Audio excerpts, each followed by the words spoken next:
friends, welcome to this episode of Victory Talks with Dr. Vijeta Sahay.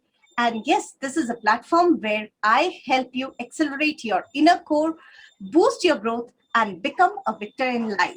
In this platform, we also invite many influencers, mentors, coaches on this show, and we ask them amazing questions wherein we extract from their life stories and learn a lot how they have led to those successes in their lives and how they have achieved that growth. So let's start today's episode by introducing myself. Hi, this is Dr. Vijeta Sahay, and I am your personal growth catalyst. I help you grow and accelerate through your career in life with confidence, building, and a growth mindset. In this particular episode, we have our guest, very esteemed guest, who is none other than Sir Rathinaswamy. Sir, welcome on board. And this is a great pleasure to have you with us today. Welcome, sir. Yeah, good morning, and I'm very happy to be in this podcast, and it is my pleasure to share my life story with you. Thank you, Vijeta. Amazing to have you, sir. I really appreciate you taking out time from your busy schedule and being with us on this platform and sharing your nuggets of wisdom with us. So, to begin with this episode, I would like to introduce Rathinaswamy, sir. He is the chief mentor at MiDNA Global, an Ikigai expert. And yes, he is one of the persons who has always influenced and made an impact in my growth as an expert in this field where I am contributing a lot of success stories with other people. Sir, I would like to request you to share a bit about your life story, how you have started your career, and yes, share with the audiences about your journey. Yeah, I I am born and brought up in a small village near Coimbatore, which is situated in the state of Tamil Nadu in India. I because my family wasn't really had big educational background and all, so we studied in a government school near my village, and we went through educational options really more for survival. It is not that we had big dreams about becoming something. So in fact, we went to the school to have our free meals there, and we started learning something there, and slowly moved up better. We studied fairly well because of the poverty that we had to undergo. So we realized that education only can make us to improve our lifestyle. So we did a fairly good education, but no big dreams and goals and push and pressures weren't there. So I studied my graduation in a government arts college in the city of Coimbatore.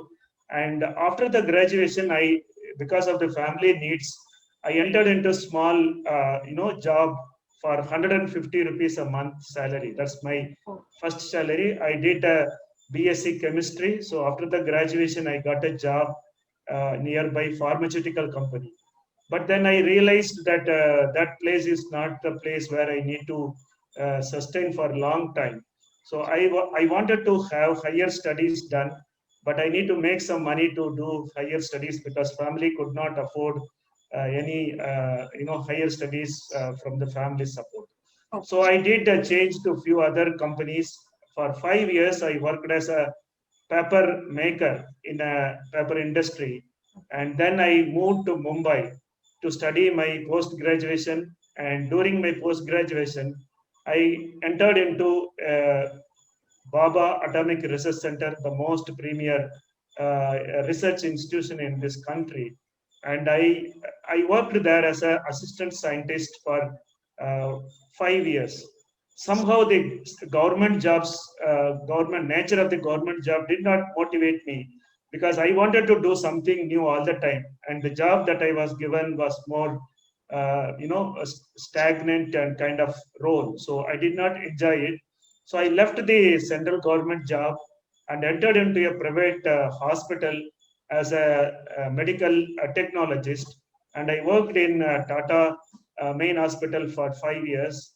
And then we started a small family venture called Thyrocare, and it is a family business, a family startup, where my brother, who also worked in Baba Atomic Research Center for 15 years as scientist, so both of us had some expertise in a diagnostic industry. So we thought we should do something on our own.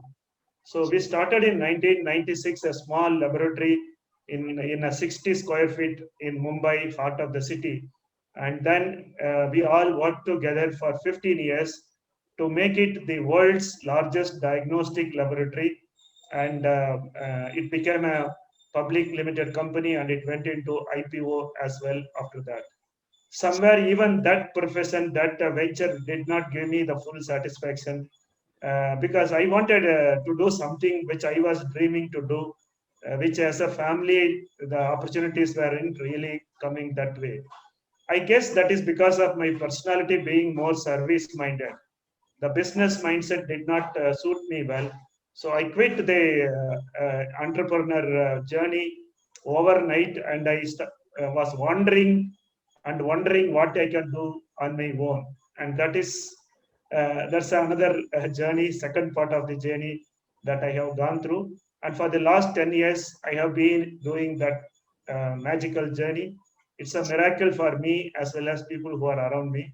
And and I must say, the 5,000 crore company did not give me the satisfaction of, I would even say, 5 lakhs, revenue that I make in this, the small venture that I am doing, because this is the Ikigai which I have decoded accidentally, and I am now enjoying it consciously. That's the long story in short, Vijeta. Thank you very much. Amazing, amazing journey, sir. From starting, being a scientist, and then from a very small village, how you have grown, and yes, your, continuous effort of having that passion to do something, and education which your parents, have given it to you, and taking it to the next level, becoming one of the, scientists in one of the renowned in premier institutes of government of India, and then starting an entrepreneurial journey. And yes, and which still did not satisfy your core, because your ikigai was something different. And I hope this journey, which you have started almost 10 years back, am I right? Right, yeah, almost 10 years. Yes. So, sir, I would first, because most of the people in today's world really do not understand to find out their core. They are still struggling to find their purpose in life, or I would say motive of their existence. Right. So how do how should one address this juggle in the mind? I think the earlier generations were focused on survival. I think our grandparents, for them, if you are able to live, that itself is a big achievement. But I think with the brain evolution, the goals of our life is slowly changing from survival to success and the satisfaction and self-realization. So if you recall the Maslow's triangle, which calls it as self-actualization, has two components. One is self-realization and the other one is fulfillment. I think when both of the things happen together, I think the self-actualization happens. But because of the gender, the men focus on self-realization and women focus on self-fulfillment.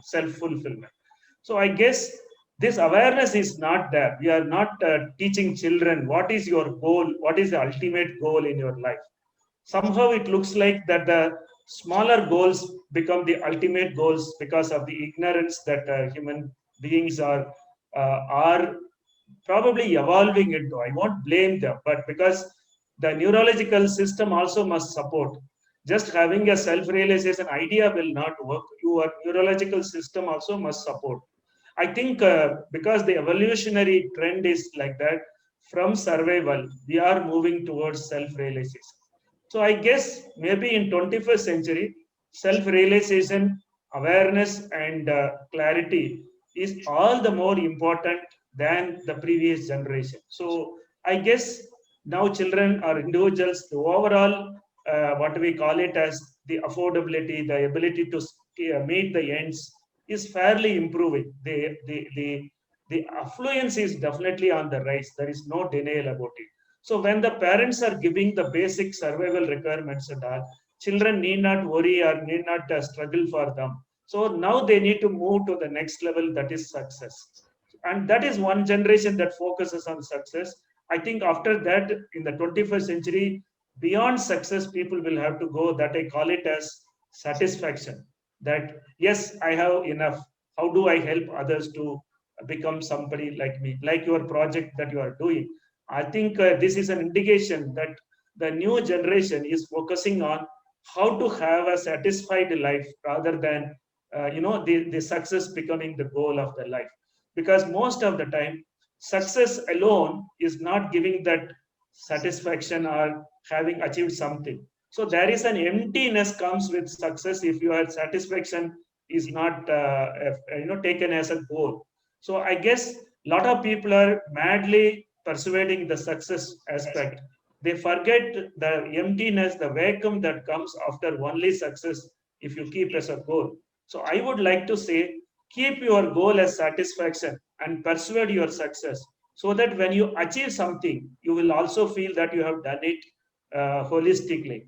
Otherwise, you feel that something you have got it, but you have lost something or at the cost of something else. Most of the, I would say, the 20th century experience has been that they all achieved something, but I think they missed the satisfaction that follows this success. So I think 21st century, we need to tell the children that success in this world is very easy. It is not that making money and achieving something. You are naturally, you have the ability, but all you need to now focus is how to achieve that satisfaction of having done something in life, which means it must be good for the society. That's what ultimately it all becomes to. Success means most of the time it is like achieving something, making money, increasing your wealth, raising your status, getting recognized, popularity.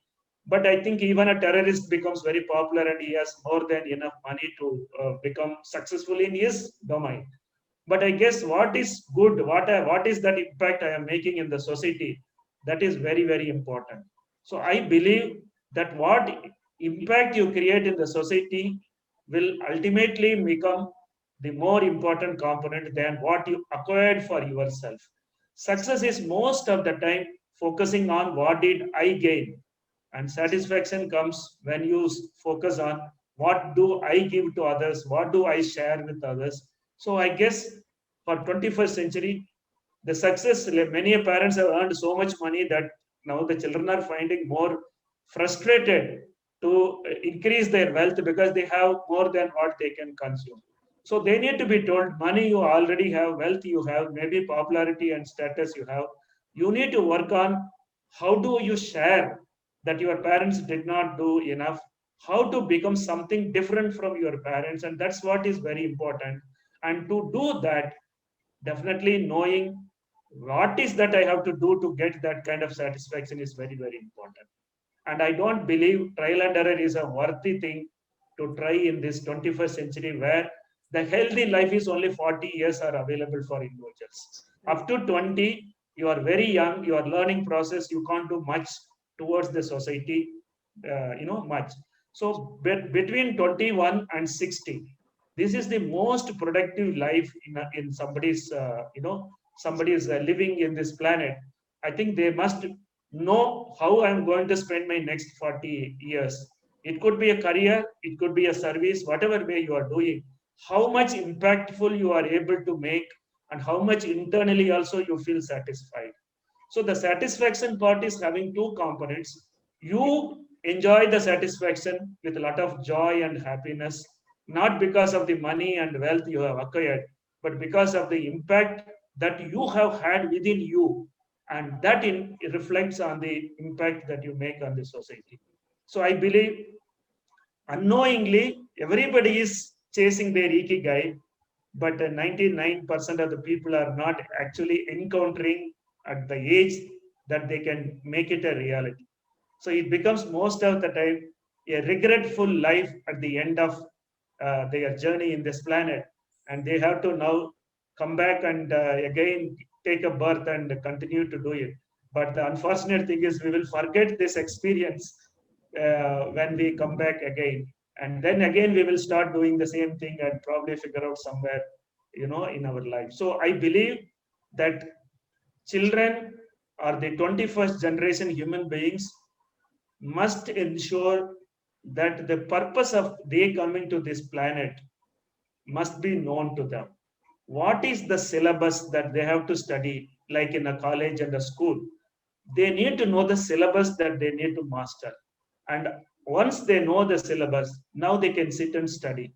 Similarly, once somebody knows the purpose of their life and how they will go through and what kind of challenges that will come to them, I think that will be a great life experience for anyone in the planet, especially for the 21st century human beings. Yes, Vijeta. Very, very deep insight, sir. Very deep insight in which is, which you shared, that in terms of a human being who is born on this earth, they really need to understand their purpose.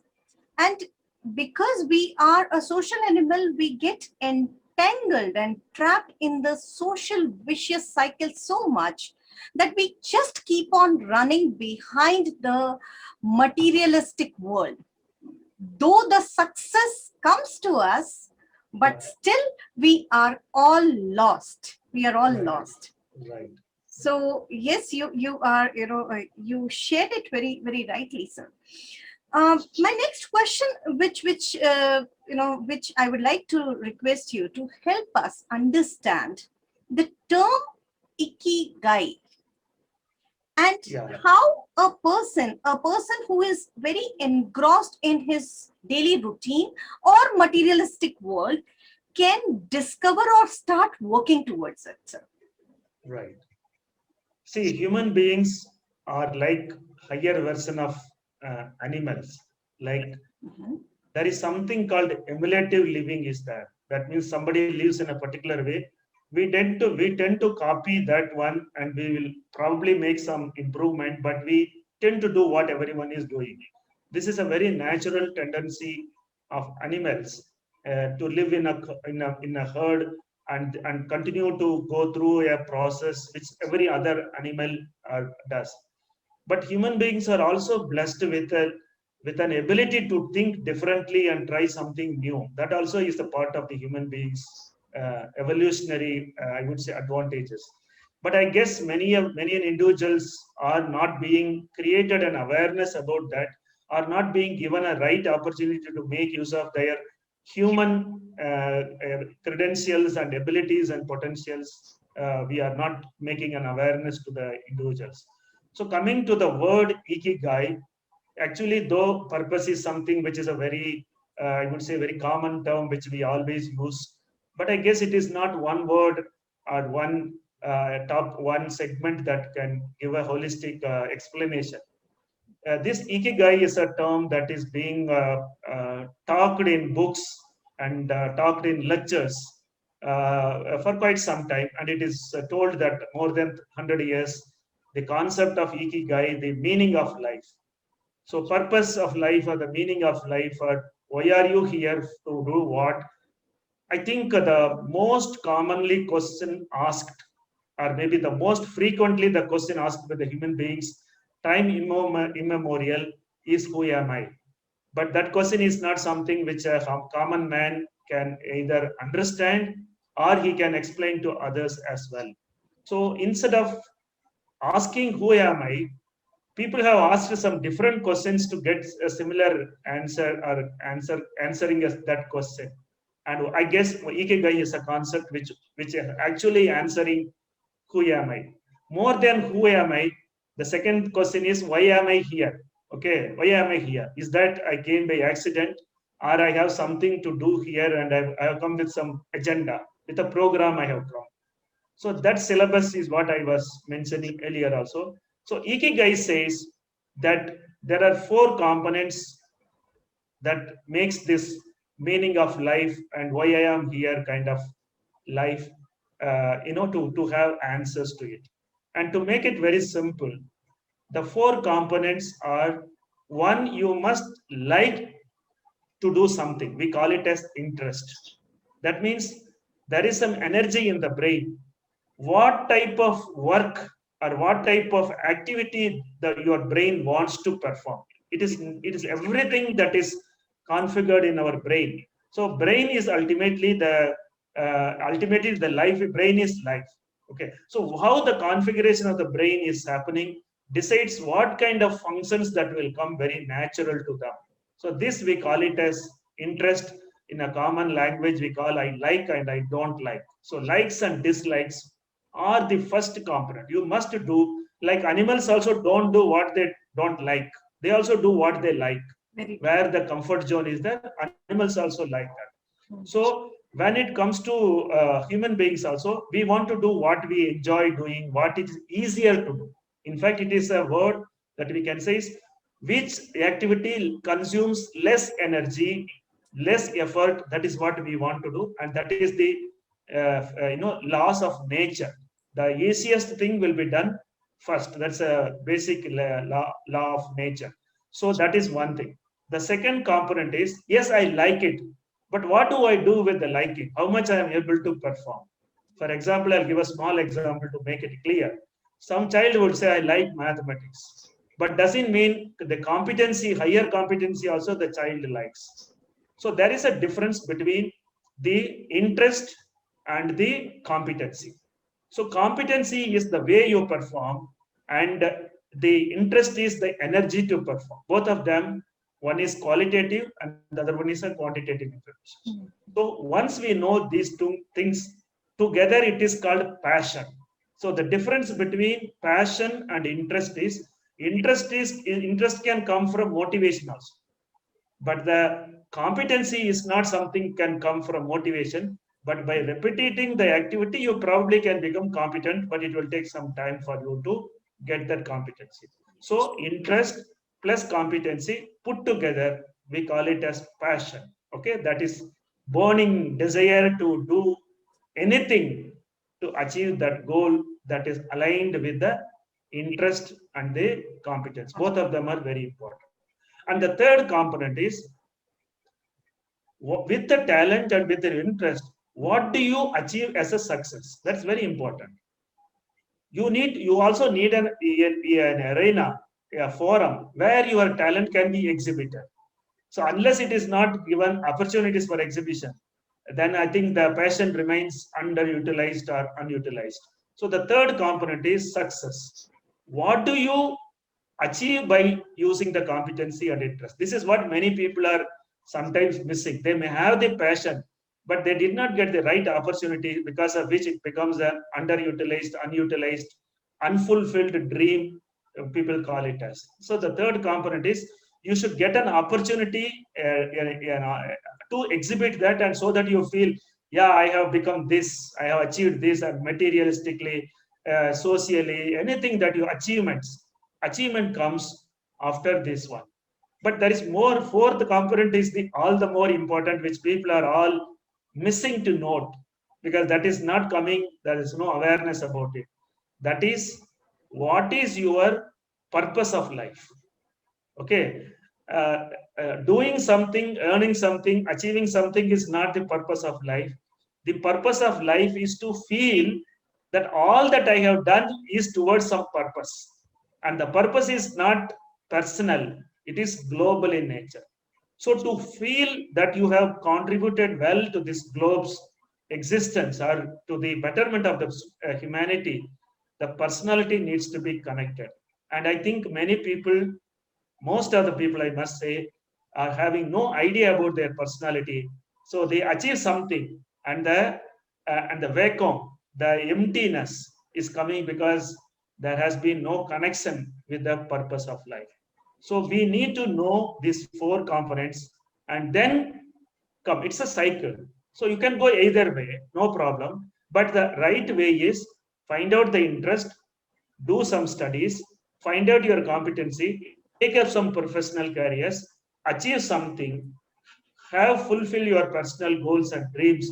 Now you use your personality, align your personality so that you can also go through the holistic fulfillment experience by connecting with the personality. So if we have an idea about these four components, and then if you we plan our journey in this planet, I think it will be the completeness might happen later, but the regretness will never happen because you are going in the right path and you will reach the destination that you need to go to. So I think this is applicable for both for men and women, so that they feel that self-actualization is something I have achieved when during the third leg of our journey.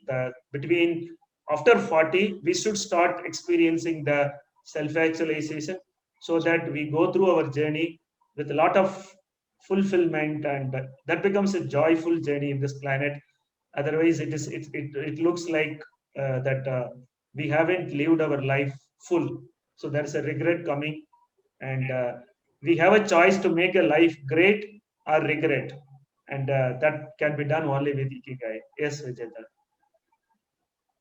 Very, very beautiful explanation, sir. Very beautiful explanation of how a person living on this planet is juggling with the things around him, but towards the end of his life, he dies a life of regret. Right. So we as human beings, we as, I would say, having the beautiful birth in this human form. Yeah. I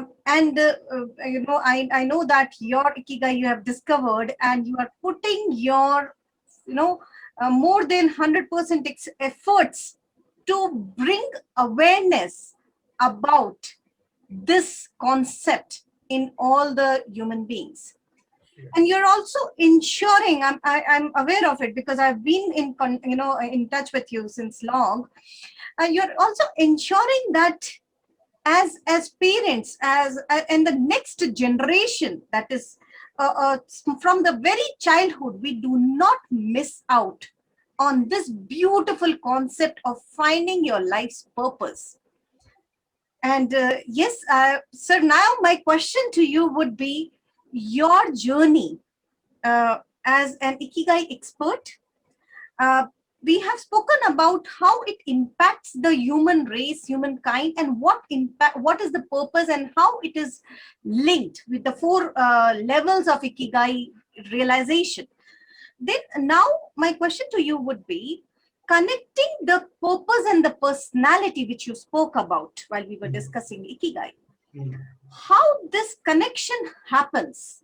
And then we will come to my next question, which would be in regards to your contribution as a part, as a founder of MiDNA. Okay. Yeah.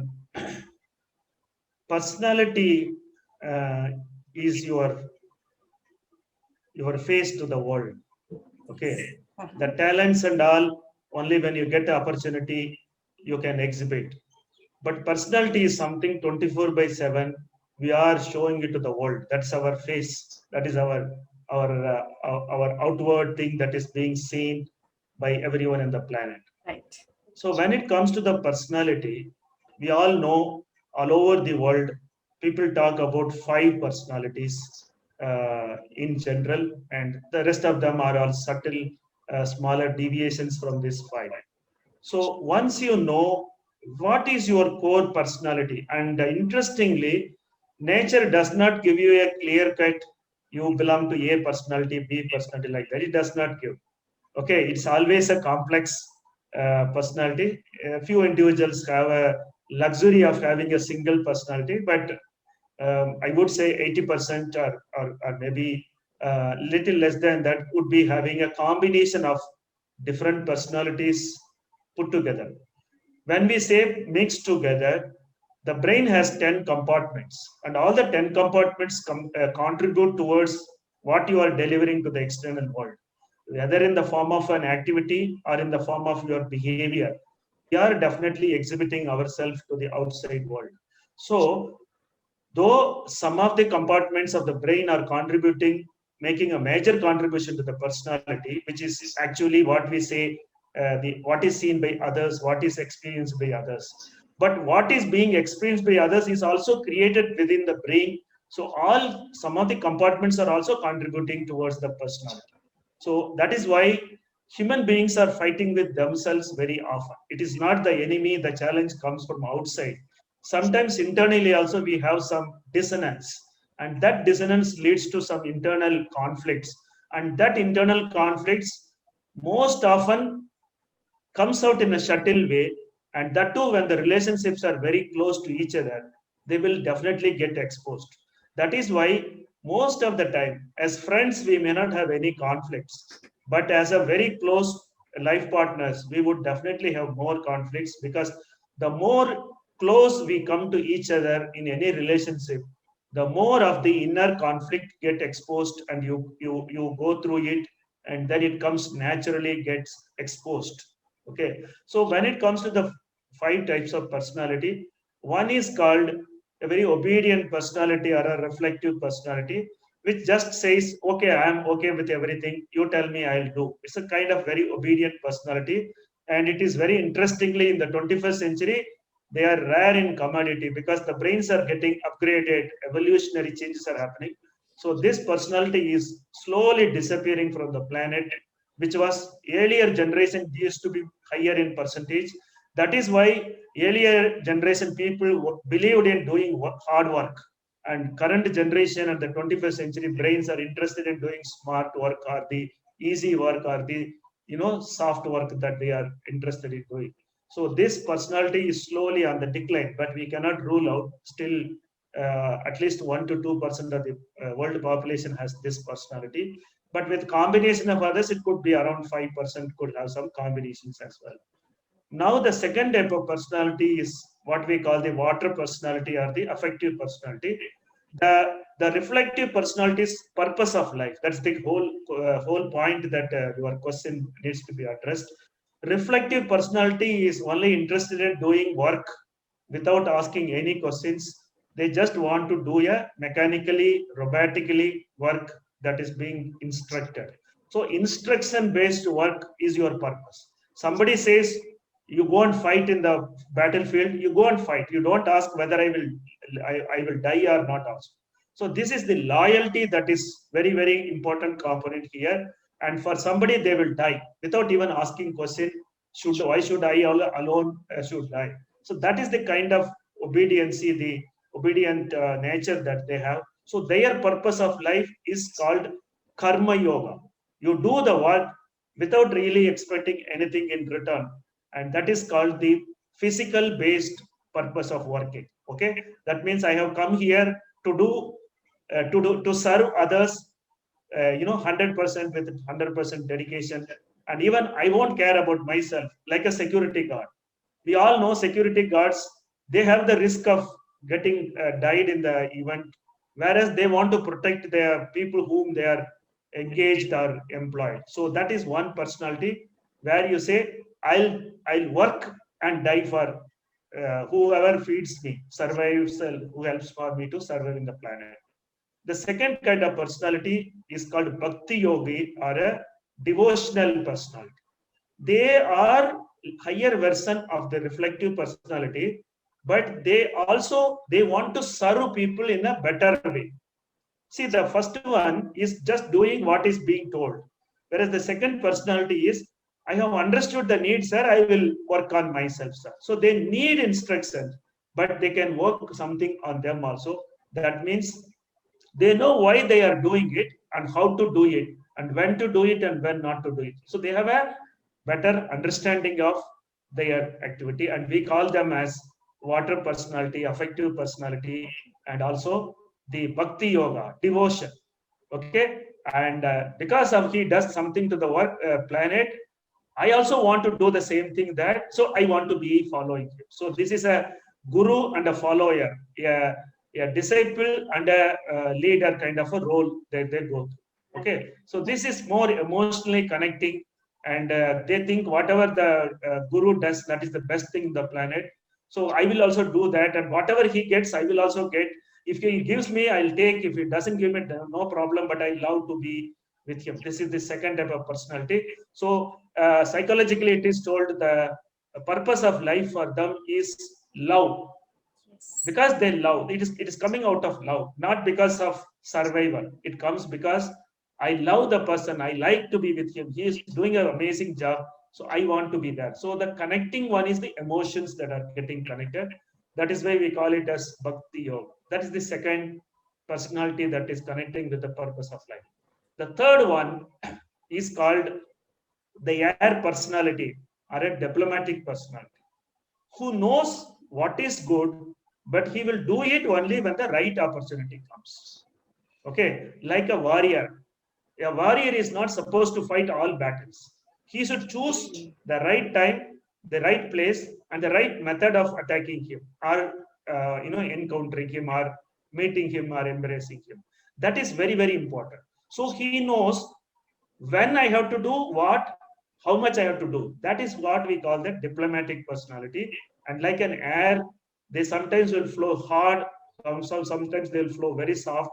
Sometimes they'll cold and sometimes hot. So they will change, continue to change their the methodology that they use to execute their work. So that personality is called integrative personality. Integrative personality means they know both sides, and they will do what is right for the situation. So they are situational leaders. They don't take a very offensive, they don't go defensive also. They just make their decision depending upon the challenges that they encounter in their life. That is their nature.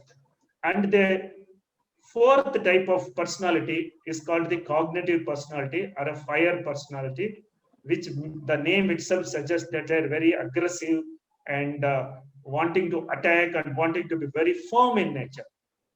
Okay, so the third personality, I forgot to tell, the purpose of their life is to be a very diplomatic person, or maybe like a king, or like a person who will not into conflict. So this is more like leaders for human beings. So purpose of their life is to become a trainer, a teacher, a leader, who will handle human beings. So for handling human beings, developing the human beings brain, and making them a better person, this personality, purpose of their personality is to grow someone, to help someone to grow in their life, personally, professionally. So they are very good gurus. So their purpose of life is to be a guru, and then handle the individuals as required. It is not that they have one formula they will apply. They have so many formulas. For everyone they can give one formula. That is why they are very ideal for creating more human leaders. They are very ideal. So their purpose of life is to create more leaders, and ultimately become a gigantic leader in their life. And the fourth personality is the cognitive personality, or the fire personality, who is very firm in nature. Okay. Okay, these people, purpose of their life is to persist the challenges and achieve something better in life for the planet. For example, in a company, they are the ones who are very ideal to develop a new technology, a new methodology, which will change the world. I call them as change makers. Okay, they are very assertive, very aggressive, very firm in making some change in this world, so that the evolutionary process continues to enjoy new things, rather than continue to do what they are already doing. So cognitive personalities are the change makers. They become industrial. Well, they make wealth for themselves. They make wealth for others as well. So they are the people who are entrepreneurs. So the fourth personality is more like you build big infrastructure, technological innovations, and help people to benefit more in terms of improving their quality of life. So we can say that third personality is evolutionary improvement of the human beings teaching them something, bettering them. Whereas the cognitive personality helps people to find new ways of increasing their opportunities in life. So that is the fourth personality we call cognitive personality, and their purpose of life is to make more resources in this planet so that people can make use of them whenever it is needed. So you can call them as wealth builders, entrepreneurs, businessmen. All this probably comes in.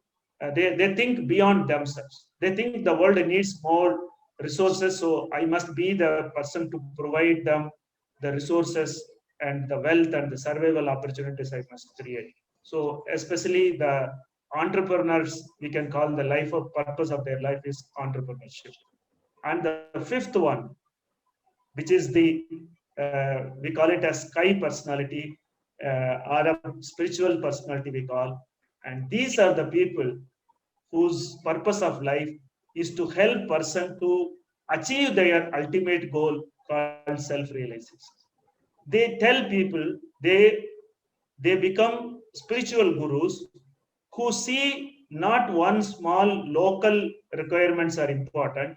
They see the global harmony, the global satisfaction, the global peace is their life purpose. Their life purpose is going beyond the personal, the society, and maybe a country and the continent. They go to the global, not only global, they go universe. So the fifth personality we call sky personality is a personality doesn't have any goal for himself. Every goal that is there for him is universal in nature. For example, he would treat a human being and an animal in the same way, because for him, everything is a living being. It doesn't matter whether it is having one sense or five senses or seven senses.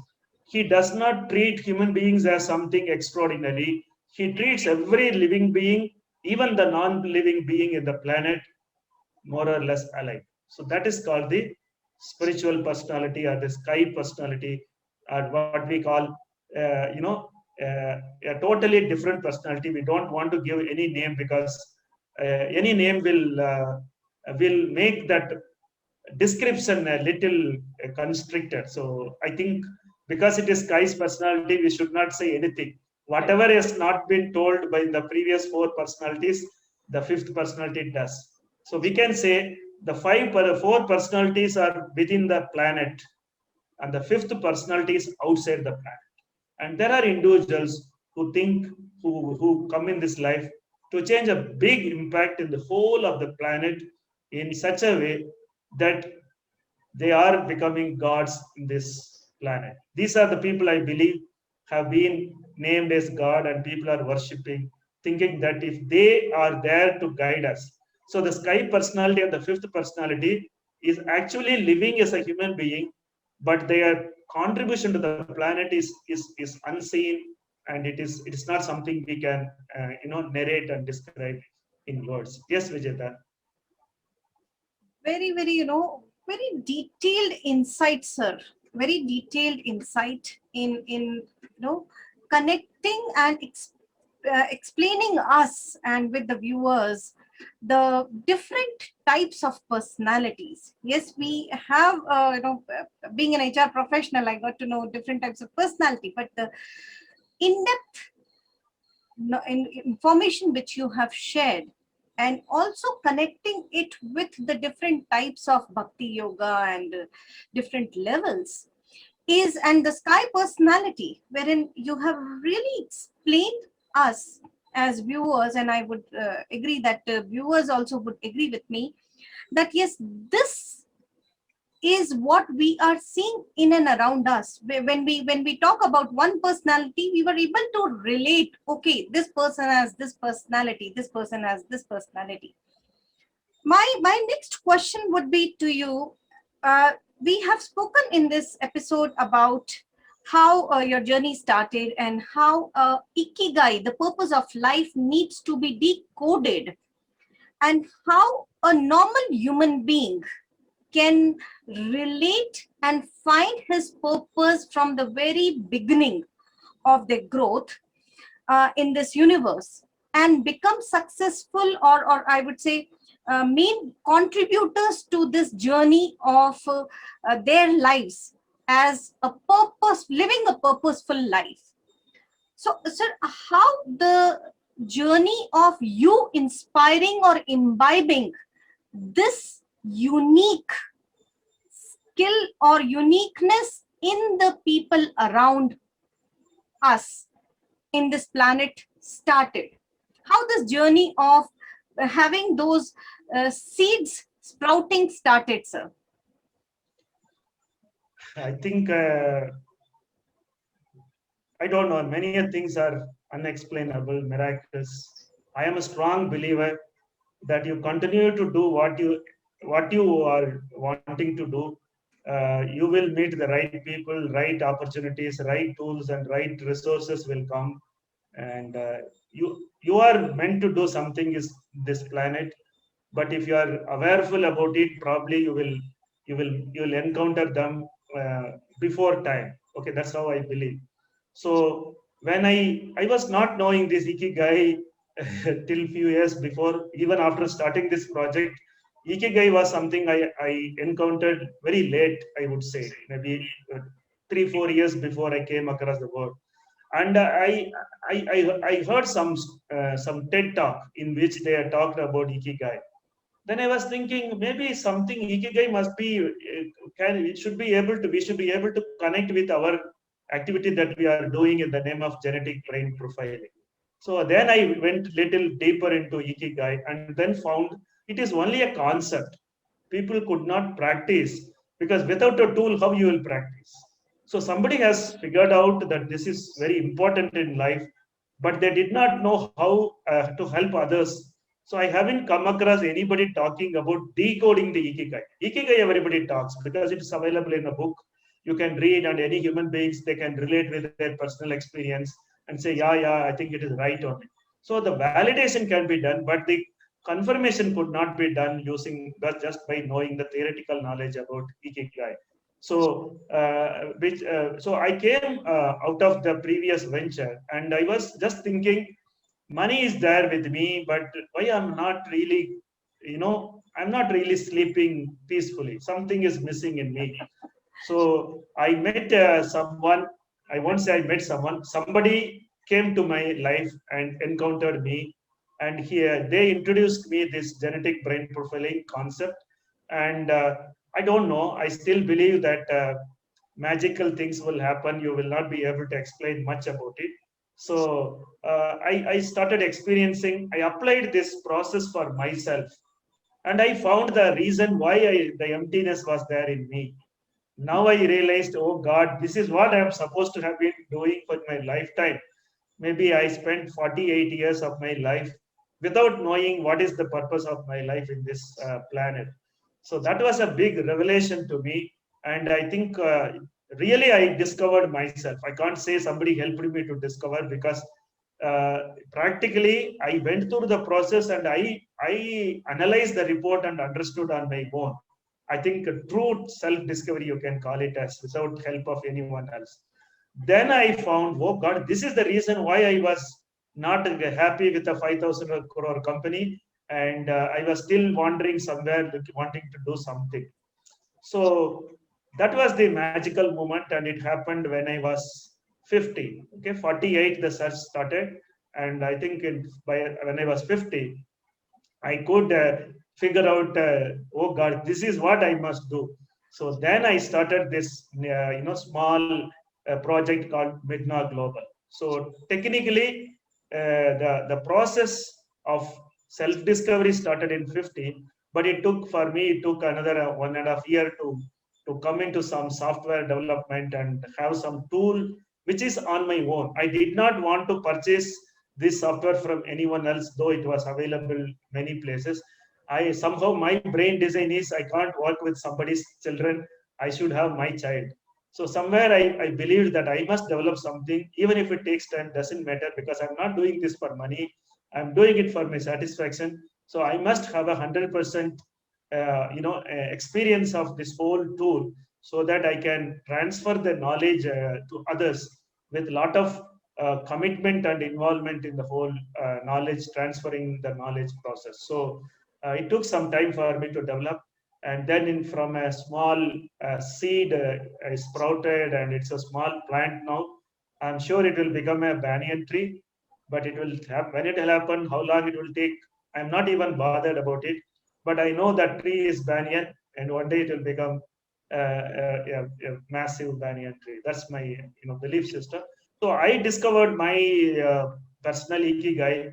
Then I just tried with my family members and people who are very close to me, and everybody said this seems to be very reliable and right. So then I applied it to, and I converted it into a small, professionally, commercially available opportunity. And then we started building, the services, reached more people. And today I must say, uh, I'm not only earning money, I'm earning more blessings than money. And that keeps me driving, keep going in this small journey, I would call.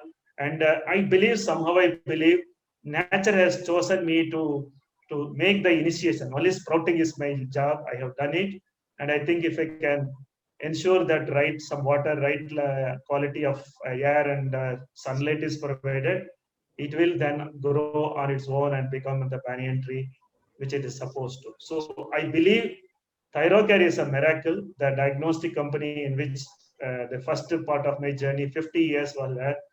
I don't know how many years are left, but I'm sure this project will be another miracle in this planet, and it will definitely reach and change, transform people's life like never before. So that's my belief, and I'm just doing my contribution, not really focusing on any dreams and goals. I don't have any dreams towards this project, because it is divine's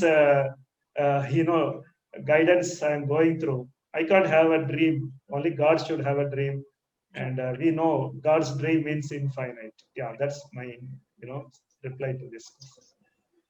Amazing, sir. Amazing. I am super, so happy to, to be with you in this moment and learning so much from you. And I hope all the viewers and the listeners of this amazing podcast are also gaining a lot of insights about their life purpose. They are getting shook from deep inside, and the craving for discovering their life purpose is really, uh, help, I would say, helping them that yes, you need to gear up for the next level and find your ikigai, your life purpose, your existence on this earth. Why are you born on this earth is something which my viewers would definitely be looking forward to. So this amazing session has been great insights about the self discovery, the magical movements, and decoding of Ikigai and the life purpose with none other than our esteemed guest for today's podcast, A. Rathinaswamy, sir. Thank you so much. And yes, we would deep dive in the next episode of Victory Talks with Dr. Vijeta Sahay and A. Rathinaswamy, sir. Do not forget to review and subscribe to my podcast, and also visit my website, drvijetasahay.com, and share your comments about this podcast. In the next episode, we will be talking about how the journey of decoding and the miracle project, that is by the name MiDNA Global, started. See you in the next episode.